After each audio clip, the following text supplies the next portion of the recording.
Events in the Middle East now, 2 weeks into Operation Epic Fury. Over the weekend, President Trump said countries relying on oil through the Strait of Hormuz needed to help keep it open, calling on NATO to also step in the same way the U.S. stepped in to help Europe during the war in Ukraine. The president also said he was hearing Iran's new supreme leader, Mojtaba Khamenei, may already be dead, as he called on Tehran to surrender.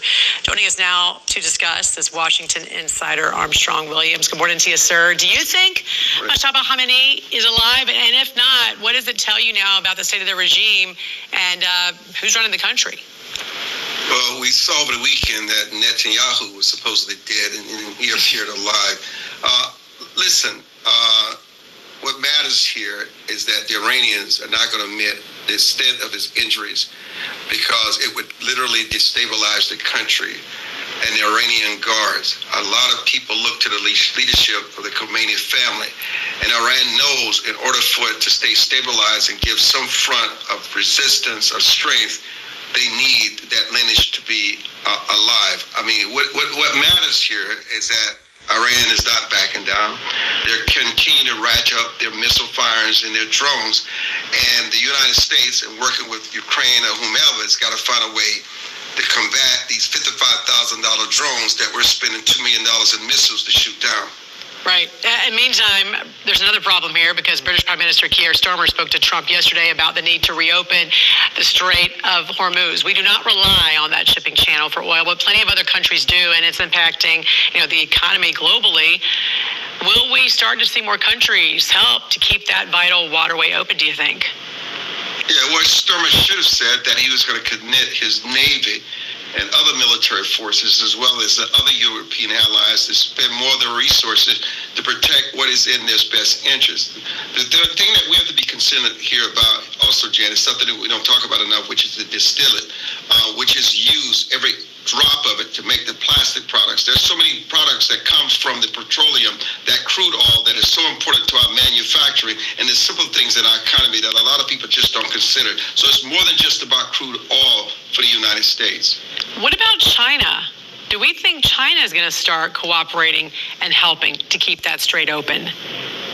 Listen, I read something over the weekend, Jan, where China is focused on building their economy, building their military, their resources, fighting internal struggles that they have. So it's giving them a chance to sort of reset, while Russia and the United States are involved in so much conflict. They want to find a way to take advantage of it, not by necessarily engaging in the conflict, but engaging within to sort of rebuild their infrastructure and prepare for what lies ahead. And while all of this is happening, Senate Democrats still blocking a full reopening of the Department of Homeland Security, even as warnings grow about these Iranian sleeper cells, not to mention TSA workers missing their paychecks. So what are you hearing there on Capitol Hill? How long are Democrats going to continue to block this funding? I just listened to the former Secretary of DHS under the Biden administration telling the Democrats, what are you doing? You're jeopardizing our national security, our welfare. People are not getting paid. It's creating all kind of chaos. Some sleeper cell can take advantage of it. Jan, it absolutely makes no sense how they're so deaf to how other Americans are living and the impact this is having. We assume that when Kristi Noem was terminated, they would come to some kind of consensus and resolution, but they haven't, which shows it's much more petty than we can ever imagine. Yeah. Meantime, the Trump administration just received a win from a federal appeals court regarding these third country deportations, at least for now. So how important is that ruling as the president pushes to keep deportations moving while, cases head toward a likely Supreme Court fight at this point? Well, they certainly can send them to a third country now because it created a bottleneck, the judge's ruling, and it gives the Trump administration a reprieve at least for maybe to the end of this year, even further into his administration. It's a big deal because you've got to process them, get them out of here, obviously, because this has created a massive issue for much of the bureaucracy, especially the Department of Justice. So much of their focus and resources on this deportation is forcing them to neglect other important issues within that department. Talk about polycrisis. These motherfuckers. I mean, everything is coming apart. It is unraveling at the seams. Project 2025 is not working out the way they planned. Fair use. This video is for educational purposes, commentary, and news reporting. It has absolutely nothing to do anything at all with any financial compensation. It doesn't matter. I just wanted to say that for the disclaimer. Fair use. I'm going to try to see if I can put the biblical prophecies with this. Okay? People don't understand. I'll start at the end. What the brother was saying. Okay, as far as the illegal immigrants that they're currently holding in all of these facilities in order to deport them to different countries, right? Donald Trump is, as a video out, that Donald Trump is begging these immigrants to come back to the United States to help the United States American economy, so this way they could pick the genetically modified organic food planted by Bill Gates.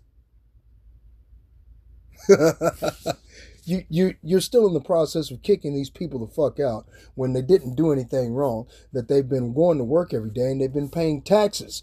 Now you need their help? And when you come across with the racist ideology, get out. There are no American jobs.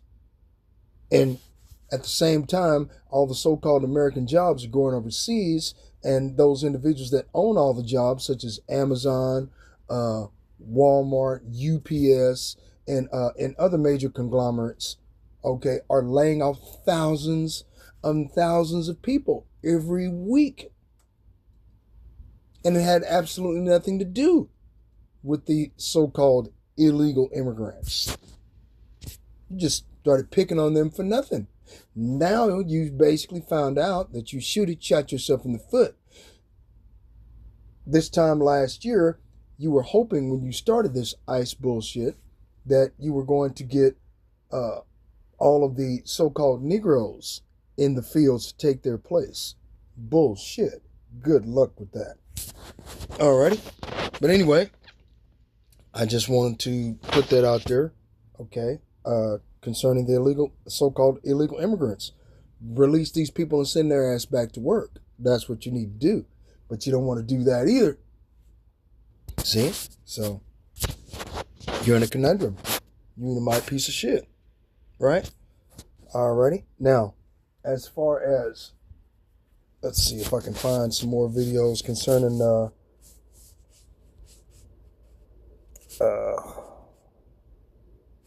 where's the one I was watching earlier? I think it was Weekend at Bernie's bullshit. Hold on now, alrighty, let me see if I can get that. Hold on. Weekend at Bernie's. Hold on. That's crazy.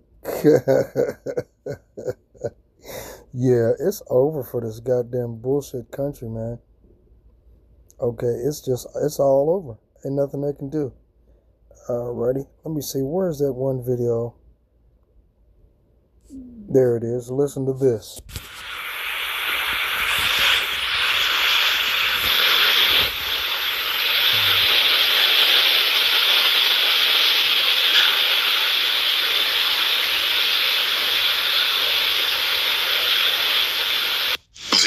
Dollar has no value. It's not backed against gold or silver. What the U.S. has is the petrodollar. The U.S. worked out deals to make the U.S. dollar the international currency for oil trade across the globe. So if we are not trading oil in dollars, the U.S. has a major problem because our dollar has no value without the strength of the petrodollar. Our government would collapse if people stopped trading in USD with oil. So when Iran shut down the Strait of Hormuz, they made an alluding to that. They said, hey, if your oil and liquid natural gases are not being traded in USD, any other currency, especially the Chinese yuan, with the rise of BRICS, will let your ships through. They are actively trying to devalue the United States dollar because they understand that if oil is not being traded in USD, the US dollar is worth nothing because it's not backed against anything. This is also why we went into Venezuela. In case y'all didn't know, Maduro was going to start selling oil to China, but using the yuan. He was going to stop using USD. And that's when the decision was made very quickly to go in and take him out of power and try to get American oil companies to Venezuela to take over oil extraction and processing there to keep it in USD. Because if we start losing those trades using the US dollar, we lose value of our dollar, which will cause an economic collapse or at least a massive recession. So now Trump is panicking and demanding that other countries send military aid to the Strait of Hormuz to make sure we can open it up and get it all open. And but we also already destroyed their military, so you guys, you don't have to worry. We've already taken out their whole everything. But they might have put mines, so we just need you guys to come and help us out. Why can't y'all handle that? Why do you need other countries to handle that? No, you know that if other countries start to go into an energy crisis because oil isn't moving, if they have to buy oil in a different currency, they will, just to get the oil to their country. And I think this is why Trump wants other countries to get involved, to try to keep the status quo. But a lot of the countries are saying, absolutely not. We are not going to get involved, even if they don't realize it's about the petrodollar, but they will not get involved as of now. This is really concerning, and this is sad also that Iran is playing a really smart game that Trump and his team had no idea they would play.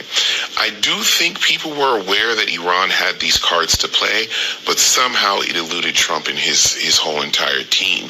But this is a major concern for the longevity of the United States, especially with the cost of this war, how much money we're spending on this war, especially when you hear that we've been borrowing $50 billion a week for the last 5 months. That means we're going to have to pay that money back, or we're going to have to pay back the interest. It's all of a mess. So much money is just being thrown around by the U.S. We're just hemorrhaging money everywhere. But if the U.S. dollar loses value, we have to pay even more in interest. Not just us as consumers, but the government itself. That means our dollar, that $1 trillion of debt, would suddenly get higher because the $1 trillion USD doesn't matter anymore because it'll be so devalued. So this is a major issue, and I don't know if it can be resolved. Iran has made it clear this is on their terms. And, the more Trump keeps talking about, the Strait of Hormuz is open, it's not. Some ships have already tried to go through and got blown up when you said it was safe. So now nobody wants to move. And the insurance companies are not insuring those boats. So you have to wait for the insurance companies to insure the boats before people are going to want to move their boats. And now we also have a problem of oil production has been shut down in a lot of these Gulf countries and Middle Eastern countries because they have nowhere to put it because boats aren't moving. And it takes weeks to months to get those processes back running again once you turn them off.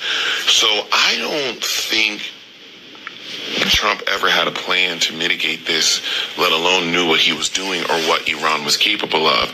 But I do think they're starting to realize with this move, this is just a statement, whether Iran's actually doing it or not, if you're trading in anything but USD, other than that, you can go through. I think they're starting to realize what the game is, what Iran is trying to do. And Iran could very, very, very easily be successful in devaluing the US dollar since it's backed in nothing.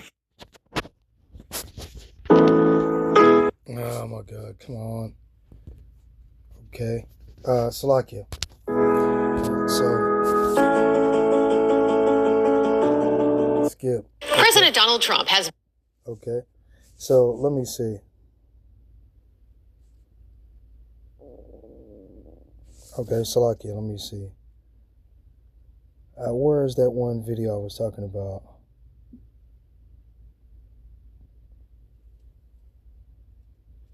Okay, let me just type something in then.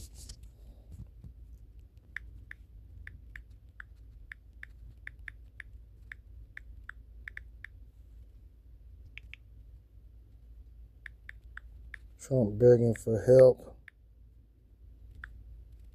and no one is listening.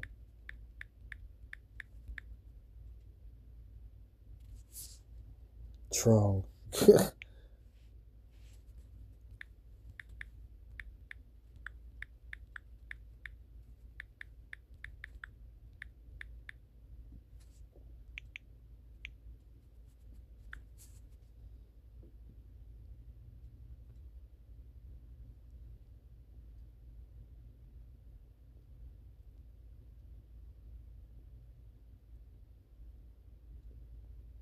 All right, watch this. Listen to this. We are demanding that these countries come in and protect their own territory because it is their territory. It's a place from which they get their energy. And they should come and they should help us protect it. We are talking to other countries about working with us for the policing of the strait. And I think we're getting good response. If we do, that's great. And if we don't, that's great. Remember, like as an example, in many cases in NATO countries, we're always there for NATO. We're helping them with Ukraine. And many, it's got a notion in between us. Doesn't affect us, but we've helped them. It'd be interesting to see what country wouldn't help us with a very small endeavor, which is just keeping the strait open. And by comparison, it's small because Iran has very little firepower left. And again, remember this about seven. Talking about seven. Just remember, it's something that we don't need, and these countries don't need. And yet, for years, we've been maintaining and doing a great job. And now that the war now that they've been diminished in terms of military, their military has been greatly diminished. I think it's a good thing for other countries to come in. Now, it would have been nice, as I said to the Prime Minister of the UK, who sort of was reluctant to put his two aircraft carriers into harm's way. That would be 2 weeks ago.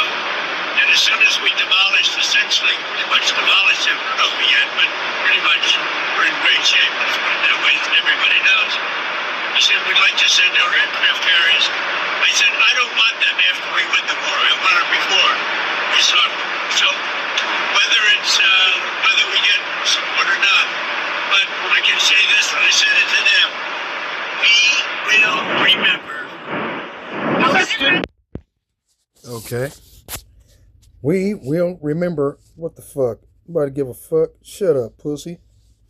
Let's listen to some. I recommend Brasilia oil of oregano. It's made in the USA, third-party tested, and the highest concentration available. Good evening, everyone, and thank you for joining us this Saturday. We begin with breaking news in the war in Iran, now entering its third week. Hundreds have been killed, millions displaced, billions of dollars spent, the war expanding across the region. The U.S. military says 13 service members have been killed. Tonight, President Trump renewed calls for countries. Now, you already know there's anywhere between 570 and 720 U.S. soldiers that have been killed, that they have. They shut down the most prominent and regional medical center for U.S. soldiers in that region. They had to shut down the hospital and turn the entire hospital into a morgue. The entire hospital into a fucking morgue. Toe tags for the American soldiers that have lost their lives from the Army Reserve. That's from the bombings of the U.S. Military bases in those areas, in the UAE, Saudi Arabia, fucking Iraq, Syria, Libya, Afghanistan. Wherever there's a United States American embassy and a United States military base, they've all been bombed.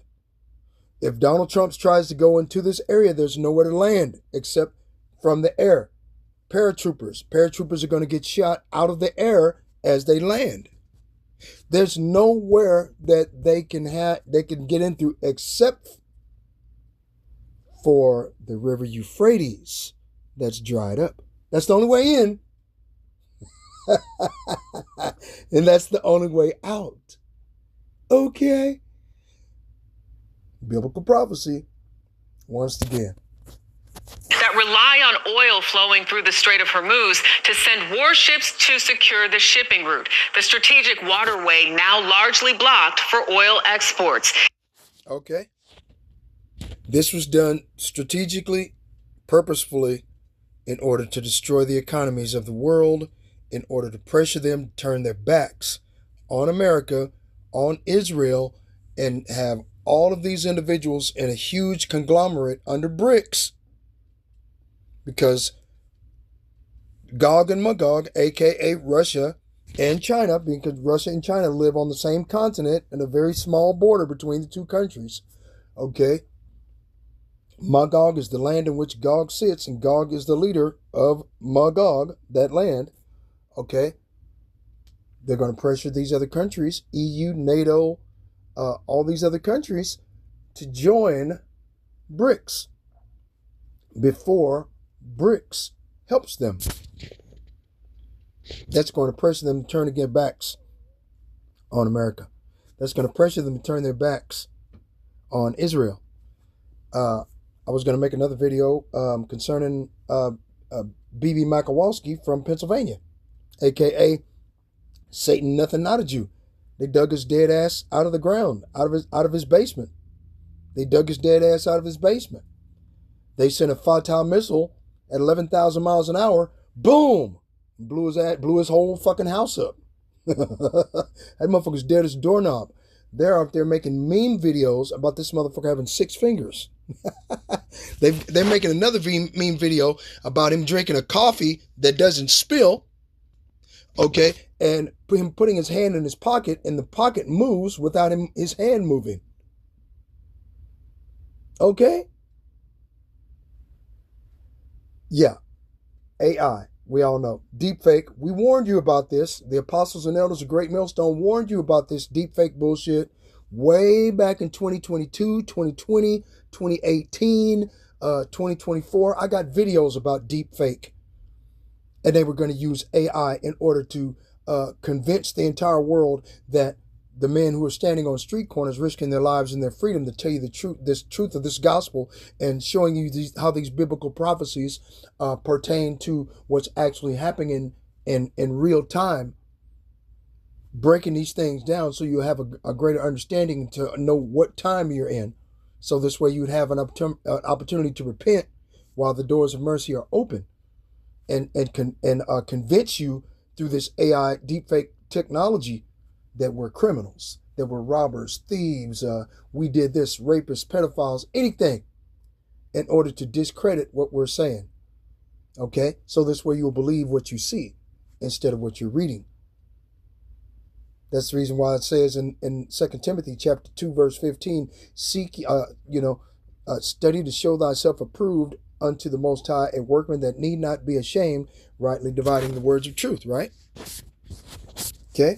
Let's go get another biblical scripture right quick. Fucking damn it. Can I, I don't know. Is it going to let me? It ain't it. Oh, wow. Flipped straight over. Okay. Psalms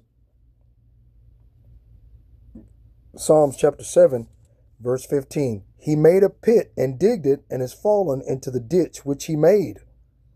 Verse 16. His mischief shall return upon his own head, and his violent dealing shall come down upon his own pate. Right? What does own pate mean? Let's go find out. Own pate. Right? Strong's H, 6936. Code. Right? Head. Crown of head, top of head, hairy crown, scalp, top of head, crown, pate, scalp, crown of the head, right? So his violent dealings shall come down upon his own head. It's his own fault. Psalms 7 and 14, behold, he travaileth with iniquity, and hath conceived mischief, and brought forth falsehood. You know, with that BB Makowski bullshit with 6 fingers on one hand and 7 fingers on the other hand. That's the problem with AI.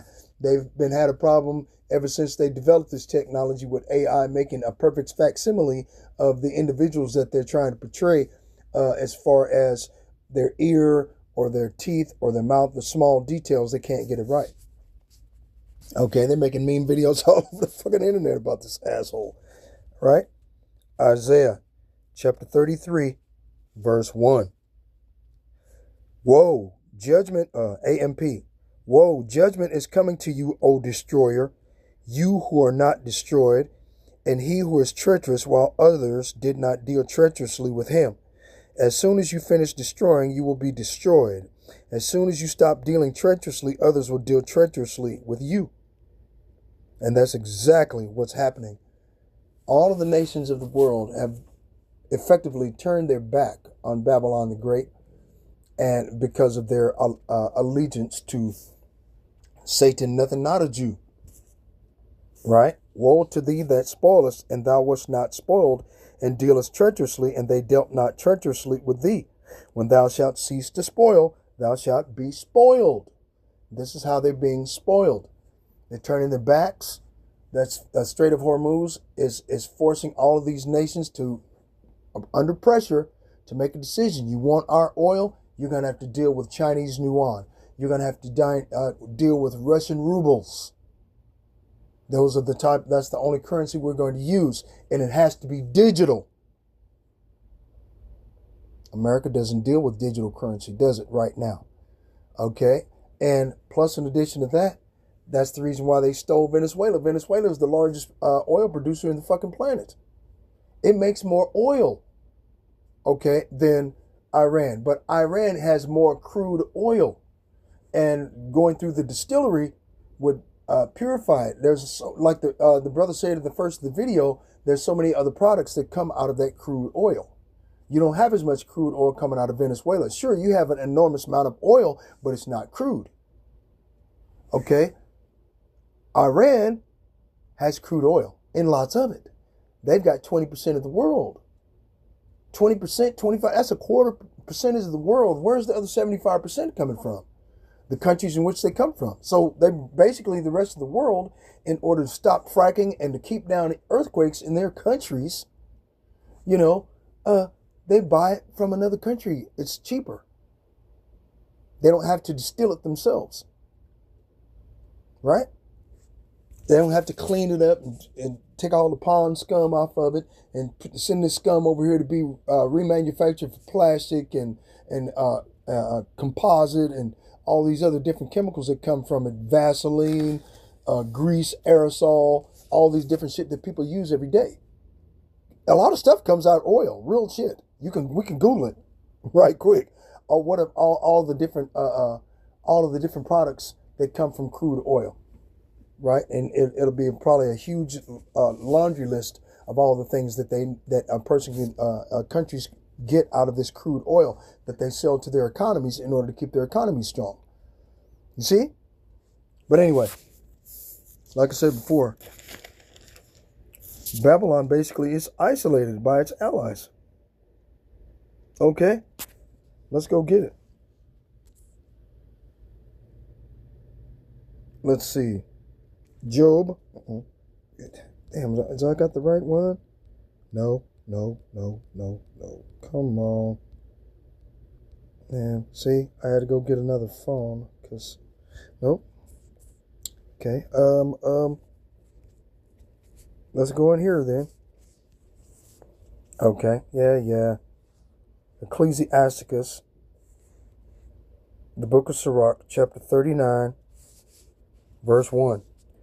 But he that giveth his mind to the law of the Most High and is occupied in the meditation thereof will seek out the wisdom of all the ancient and be occupied in prophecies. And that's what we're doing. We're occupied in these prophecies concerning what's going on in real time to tell you to your face that you need to repent, which is to change your mind and change the quality of life and what you're doing in your life concerning the spirit of discernment to know the difference between right and wrong. It's just time to change your mind, okay? It's time to change something in your life, okay? Because you're at the end of your rope, okay? No bullshit. Let's go over here to, let's see, what is it? No. Yep, back, where was I at? I was just there, wasn't I? Isaiah, where is it? Okay, Isaiah chapter 13. Yep. Let me start at verse 6. Right? Isaiah chapter 13, verse 6. Howl ye, for the day of the Lord is at hand. It shall come as a destruction from the Almighty. Therefore shall all hands be faint, and every man's heart shall melt.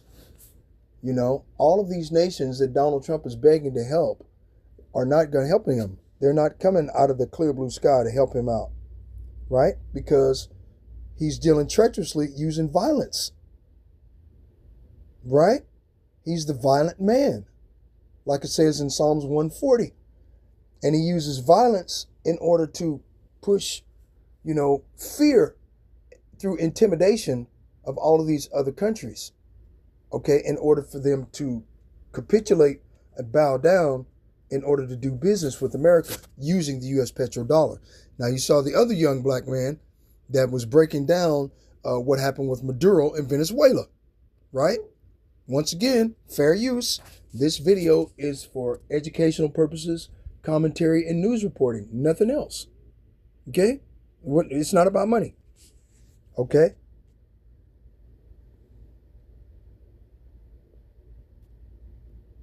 Right. Verse 8. And they shall be afraid. Pangs and sorrows shall take hold of them. They shall be in pain as a woman that travaileth. They shall be amazed at one another. Their faces shall be as flames. These people are scared to fucking death to get involved in this war, because that would force them to have to make a decision to stop doing business with America in order to continue to do business with Iran. Iran will do business with all the other nations except the nations that they are currently adversarial with. They're currently at war with. The countries that they're at war with are America and Israel. They're not going to get any oil. China gets their oil. Russia gets their oil at discounted prices.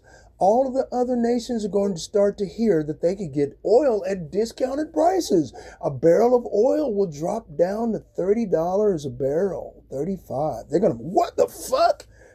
Okay, they're going to start trying to purchase yuan, Chinese yuan, digital yuan. They have to go through Embridge, which is the BRICS equivalent to SWIFT, which is the digital import-export mechanism that allows them to trade internationally, financially, by trading stocks and bonds in their currencies, okay, and cut America the fuck completely out of the whole picture. That's the reason why he's asking Keir Starmer, the guy that wants to push the Mark of the Beast RFID chip as the means to buy and sell in the European nations, okay? And then they want if America wants Keir Starmer's help, that's going to be his leverage in order to get America to push central bank digital currency through the digital ID.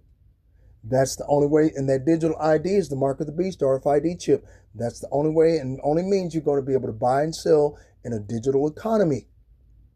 Everything in the store, when you go to Walmart, when you go to Sam's Wholesale Club, when you go to Costco, whatever have you, okay, is going to be at discounted prices through the digital central bank digital currency, through the digital yuan or whatever have you, whatever currency, however currency that works.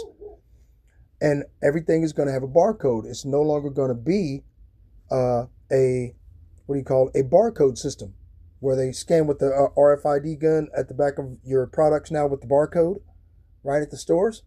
That's no longer going to be the case. It's going to be a QR code.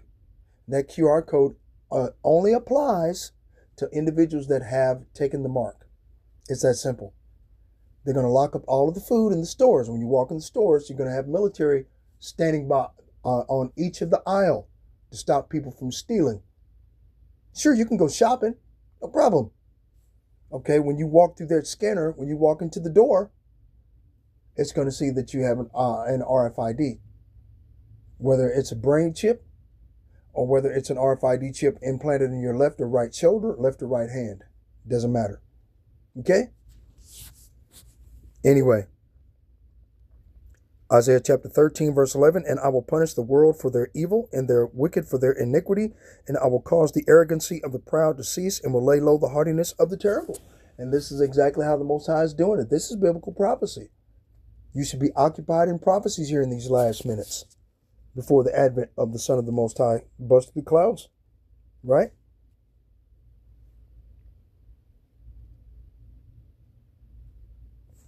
Isaiah chapter 13, verse 17, behold, I will stir up the Medes against them, which shall not regard silver, and as for gold, they shall not delight in it. Now, the silver and gold of the United States petrodollar, they don't have any. They gave it to B.B. Makowalski, and he gave it to the Rothschilds family. Okay? Remember Doge and Elon Musk when they were first in the White House, when they first voted in? Donald Trump was first voted in there. Remember that? Okay? And then you know what they did?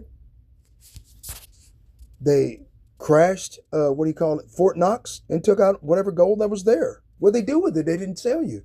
They didn't say what they did with the gold, if there was gold in it. If there was gold in it, they didn't tell you what they did with the gold. They didn't tell you what they did with the gold. Did they go there and then fly all of the gold to Qatar? Right? And the banking system in Qatar under Donald Trump? Is that what they did with it? Don't know. You see?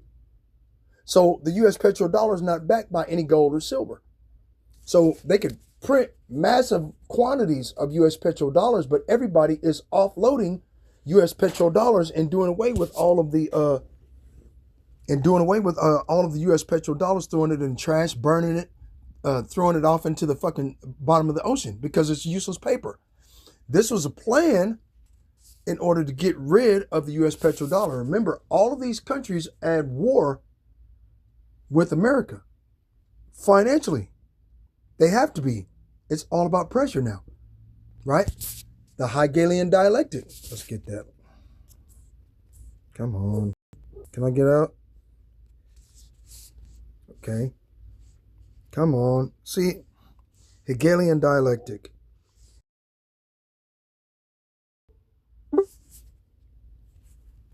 The Hegelian dialectic explains how ideas and history move forward. It involves thesis, which is the initial idea, then antithesis, the opposing idea, and finally synthesis, a resolution that builds on both. This process, called sublation, resolves conflicts to achieve a higher truth. Okay. Now, what's the higher truth? To push the mark of the beast RFID chip. You're going to pressure from above and pressure from below. You got a job, but you ain't making enough money in order to pay your bills. You're getting pressure while they're raising the goddamn prices on everything. Now you're running into hyperinflation. Gas is going to be $10 a gallon by the end of summer. If that might be cheap. Goddamn loaf of bread might be $15. Just one loaf. This is what it means by Hegelian dialectic, man. Pressure from above, pressure from below. It's all about order out of chaos. Create the chaos and then offer a solution. That's the plan. This is a global thing. This has nothing to do with whatever you think. Okay? This is a plan to get you to take the mark of the beast RFID chip, man. That's what it's all about. It's always been that way. Okay? See? So let's go back and finish listening to some more of this madness.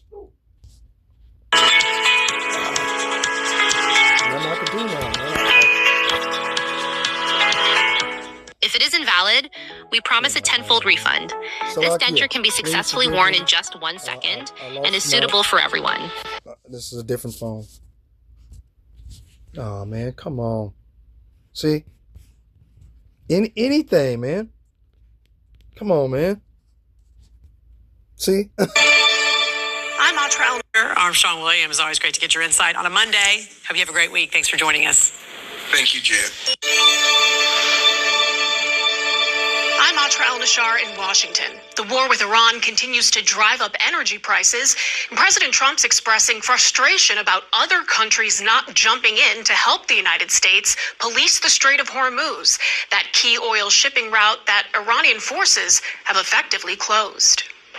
Iran's economic warfare in the Strait of Hormuz continues into another week.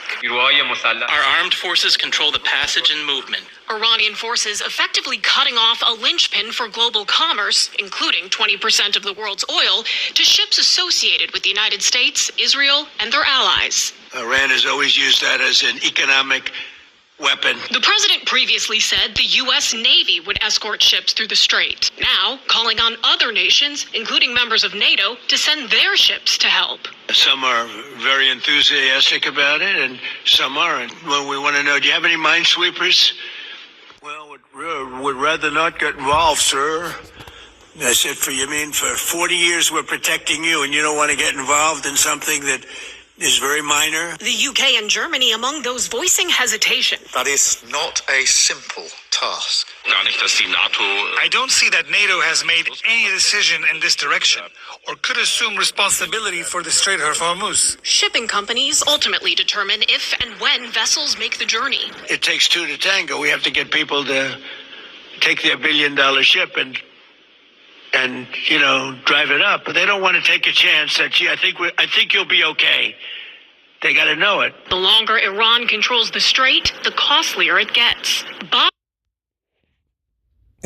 Hold on, wait. McNally served as an energy advisor to President George W. Bush during the Iraq War. He says a prolonged closure of the Strait of Hormuz would guarantee a global recession. The world economy cannot grow without 20% of its energy supply. Okay, America is fucked. Okay, Israel is fucked. Mochabi Ali Khamenei, or whatever, however the fuck you pronounce this dude's name, Donald Trump used a Tomahawk missile to blow up a fucking school with 175, 190 girls, little kids. The oldest girl was 9. And killed all of them instantly. Boom. Fuck it. Okay? And then blamed it on Iran. Israel helped blame it on the U.S. After investigation, America did it. That same Tomahawk missile is the same Tomahawk missiles coming from the same country that murdered this man's father.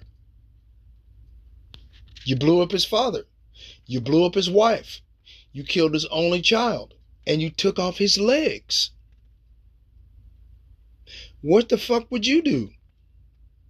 Would you continue to destroy Israel until there's nothing left? Would you continue to pressure America until America no longer exists as a world superpower?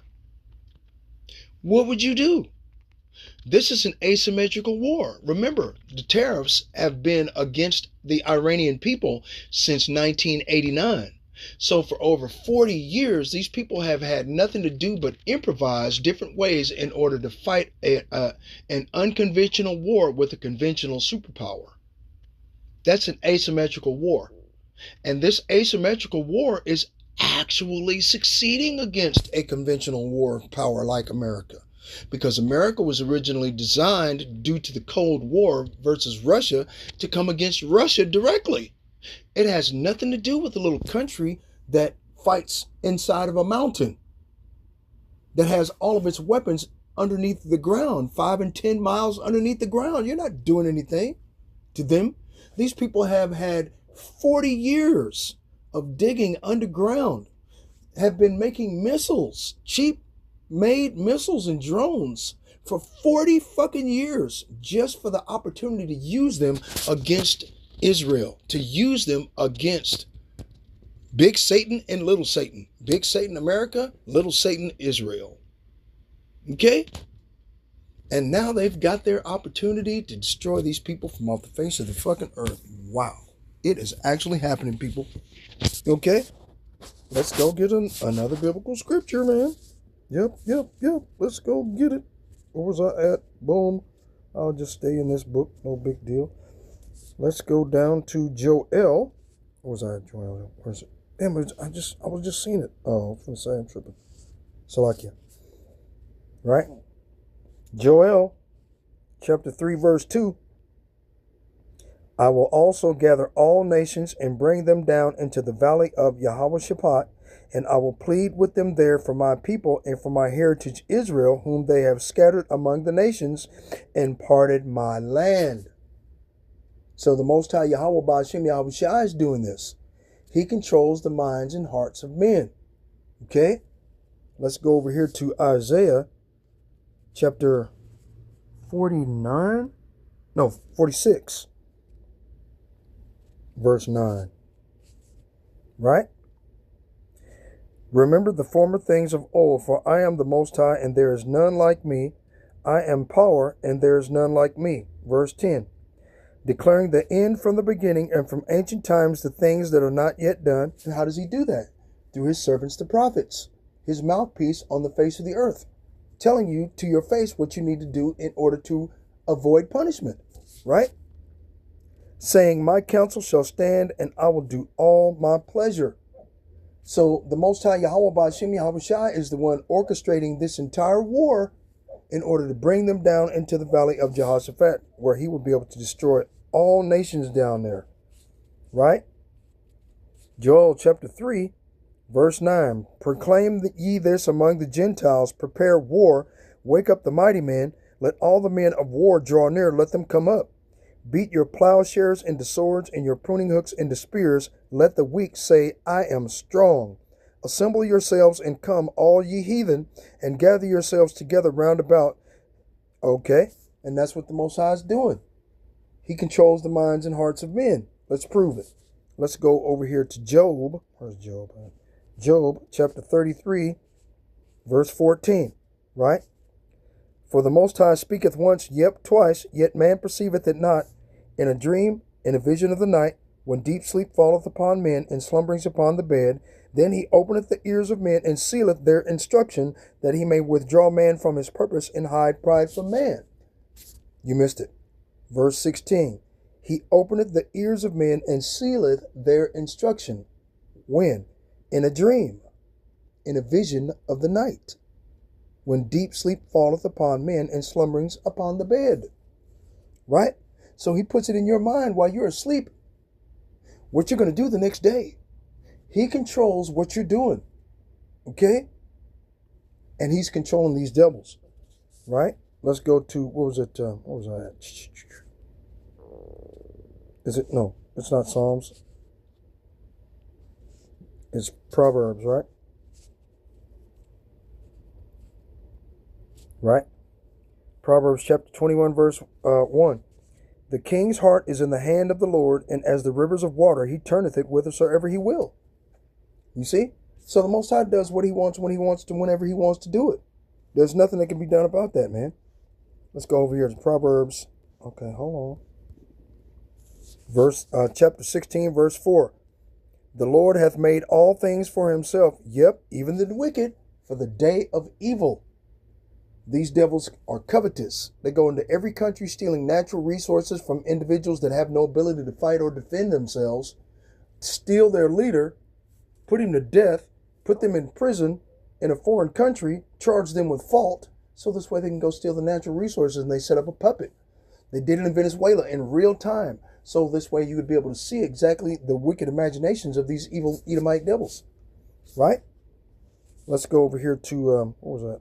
Psalms chapter 49, hold on, verse 11. See? Their inward thought is that their houses shall continue forever, and their dwelling places to all generations. That's the reason why they do these things, man. They want their evil and wickedness from generation to generation, from child to child, from father to son, and continue to push this wickedness. That's the reason why these Edomite Caucasians are waking up to the bullshit here in Babylon the Great. Okay? White privilege and white supremacy, as long as it didn't affect them directly, and that they could use it and manipulate it to their advantage, They didn't have a problem with America going over to Iran, blowing up hospitals, blowing up schools of little children, unaliving millions, hundreds of thousands of people in Gaza. They didn't have a fucking problem with it. As long as it didn't affect them directly, no problem. We're America. We can do whatever the fuck we want to do because we've got the mightiest military. Okay, your mighty motherfucking military is getting their ass kicked, and hundreds of soldiers, and it's going to go into the thousands of soldiers are going to be sent home in body bags. These devils have been planning on this shit for years, man. Hold on, let me go again. I seen that video yesterday. Let me see if I can find it. Okay, try to find it. I'm trying to find it. Let me see if I can find it. I don't know if I can find it. Okay, let me see. You guys to watch this clip, please. Are you afraid of a U.S. invasion in your country? No, we are waiting for them. Okay. Okay. They are waiting for these motherfucking Americans to come over there fucking with them people and they bullshit, man. They gonna blow this shit up, man. I'm telling you. Donald Trump is talking about instituting the national draft. Okay? That's a lot of videos all in one video, huh? But anyway, I'm gonna stop here, man. Okay? Look at the smirk on this dude's face. These motherfuckers are confident they're gonna fuck America all the way the fuck up, man. They are confident. Do you understand me? Okay, wow. They are confident, man. Okay, hold on. Let's go over here to Job. Go back over here to Job, chapter 14, verse 5. I had to get it. Job, chapter 14, verse 5. Seeing his days are determined, the number of his months are with thee. Thou hast appointed his bounds that he cannot pass. And everywhere there's a boundary being put up against these Edomite devils, and they can't pass it. You saw the smirk on that dude's face. They're waiting for them. 40 years. 40 plus years. These people have been making weapons for 40 years to fight an asymmetrical war, an unconventional way versus a conventional superpower. And they are winning. Okay? They are ill prepared to fight guerrilla warfare style against a country that knows nothing but guerrilla warfare. That's the same way that's how Americans learned guerrilla warfare. They learned that ideology from us. They learned that ideology from us, the so-called Indians. Okay, that's the new speak word for savage, right? Because the original population of the Indians that were here were dark-skinned.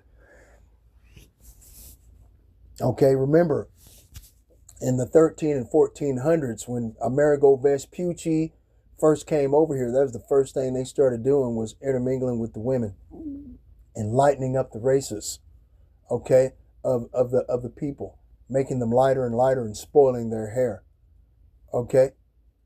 Before then, wasn't no light-skinned Indians. Latinos were dark-skinned like us, you know, real shit. Okay, we all came from the same 12 tribes of Israel. But that's another video for another time as well.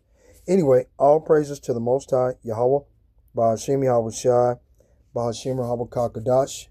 Double honors to the apostles and elders of Great Millstone for teaching me how to this truth and how to perceive what's going on. Peace and salutations to the hopeful elect. I hope this video brought some edification. Once again, this is the brother Matazal Lacham. You know, I apologize. It's been so long about me doing a video, but, you know, I had some things I had to take care of. You understand. Shalom.